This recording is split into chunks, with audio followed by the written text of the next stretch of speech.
Hello, again, I'm Hunter Kasparian, and today we're going to be continuing to explore what we saw in the previous video, which was we were looking at the finite differencing equation over here on the right-hand side, and looking at the instability it produced when those R values got greater than 0.5. And we'll be performing a von Neumann stability analysis, which is used for partial differential equations to determine if there is such a value that it produces unstable errors. And instability is defined as increasing errors as the time continues or as the equation progresses, and those errors just compile.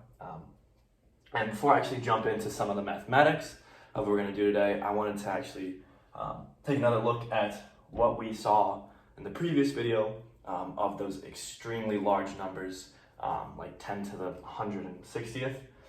Over here, I have a graph depicting our initial condition for that bar, where most of the bar, everything inside the bar, is at initial temperature of 300 degrees Kelvin. The two ends, one end's at 350 degrees Kelvin, and at position L, it's at 400 degrees Kelvin. And basically, I wanted to break down what we sort of saw in terms of what I'm going to be calling the instability that arose as the equation continued through the iterations. And what you have is if you have an R value that's too large, you can take too big of a step when you're performing an iteration. And I'm just going to do this as an example. I'm going to exaggerate it. Say that's your first step, and it'll swing up. And when it swings up, it'll realize that it's wrong. The equation will try and correct itself, and then in turn swing down. And just throughout the iterations, it'll perform more and more wild swings. And that's how you can reach numbers of like 10 to the 160 Kelvin, something absolutely absurd. So jumping over into performing a von Neumann stability analysis, we know that the temperature distribution depends both on your position and the time. And since this is a partial differential equation, we can perform a Fourier series and actually break this down in a different way than what we did over with finite differencing. And that is going to be equal to the summation of some constant, which will serve as your amplitude, times e to the negative I k delta x times e to the heat diffusivity term, k, and your delta t. So that change in time and your change in position. So this term corresponds to your change in time. This term corresponds to your change in position, and it's multiplied by some amplitude. And this summation will occur from k to negative infinity to k of infinity, basically encompassing everything. And we can actually apply this to the finite differencing equation to try and relate some of the terms. The neat thing about the right-hand side of the finite differencing equation is that it holds time constant, and we can actually extract and define some terms in this equation from the Fourier series. I'm actually going to write this out. Fourier series. So you don't forget that's where we got that from. And I can actually define some terms. So terms of interest are going to be this temperature at the position 1 in front of the block interest, and the temperature of the block 1 behind the position of interest. So it's going to be this temperature of the block 1 in front at a constant time, which is, we'll just call that the current time, time n. This term will be constant, and we can actually call that the temperature of your block at time n is going to be equal to your step, your change of position. So it's going to be e to the I k delta x. And the reason it's not negative in this is because we're actually taking a step forward. So we're not going to, it'll actually be a positive step forward. And then next, we're going to want to define that Tj minus, or your temperature of the block position 1 behind at the time of interest that's going to be equal to your temperature of the block of interest at the current time times e to the negative ik change in position. And remember that that k is just a constant, which we derived from the Fourier series. And since we have these two terms, we can go ahead and plug them into the finite differencing equation and take a look at what we get from there and see if there's any further manipulations that we can apply. So, rewriting the finite differencing equation, you have your temperature at position j, so the position of interest, one time step in the future, so n plus 1 is going to be equal to your temperature, the position of interest at the current time, times r, which if you remember, r depends on your heat diffusivity times change in time step all over change in position squared. For the first term, position 1 in front, we're going to actually plug in this temperature at the block of interest is equal to E times e to the ik change in position power minus 2 times temperature at the block of interest at the current time plus temperature, the block position at current time times e to the negative ik delta x. Cool, let me just actually put a line here to separate that so you don't get confused. Got a little messy, choose my spacing better next time. And I guess you're wondering why I have Euler's equation up on the front. And if you look here, well, actually I'll perform a little bit more algebra and hopefully you can discern why from there.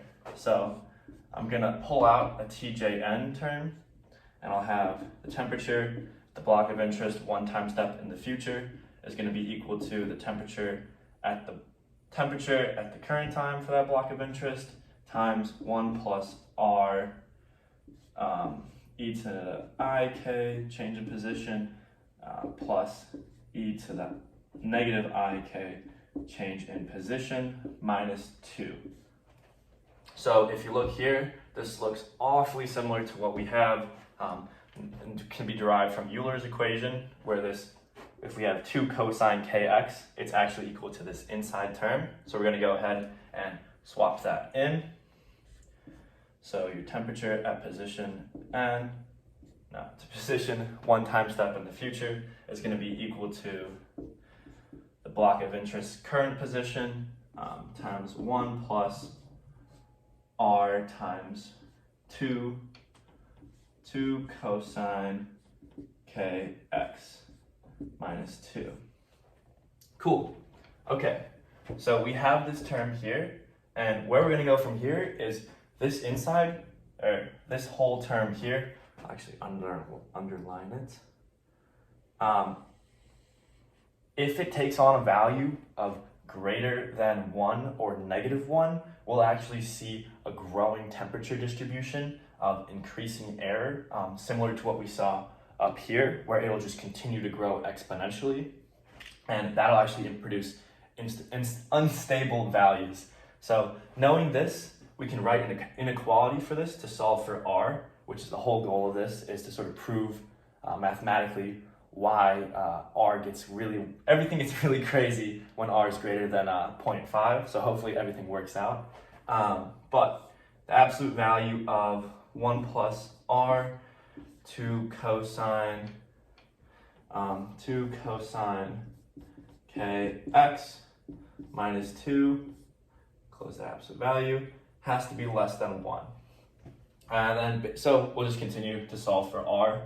If you move the negative 1 over, perform some algebra, you got negative 2 has to be greater than, or no, negative 2 is less than r 2 cosine kx minus 2 is less than 0. So we have this term here. To continue further, we can actually pull out this negative 2 term and divide that over. So we'll have negative 1 is less than r cosine kx minus 1 less than 0. And actually looking at this cosine term here, we know that it's never going to be always between -1 and 1. So cosine's always going to fall between -1 and 1. And if you plug in 1 for it, it's going to be 0. It's not going to ever get greater than 0. So that checks out. But if it's -1, you get a -2r, and you move that over, you can solve for r. Oh, actually, let me take it slowly. So you get r is, actually, let me solve that there. So r is less than, sorry, I'm blanking. Yeah, so -1 is less than -2r, and that's all still less than 0. So if we move that over, we divide by -2, and remember, if we ever divide by a negative in an inequality, the inequality's sign needs to flip. So we have r has to be less than 1/2 and greater than 0. So there we actually solved for values of r, and we see this 1/2 value, which is exactly what we saw when we just plug things in, just experimentally, see what happens. We saw that things started to grow exponentially and unstably if r got above that value of 0.5. So there we have it for this video, performing a von Neumann stability analysis of the finite differencing equation. And there is just another limitation of the finite differencing equation, and just something to be aware of whenever you use it. In my next video, I'm going to be deriving the Crank-Nicholson equation and coding something for that to show you that there actually is no values for instability for that r. And yeah, so that's something to look forward to. Thanks for tuning in. I'll see you next time.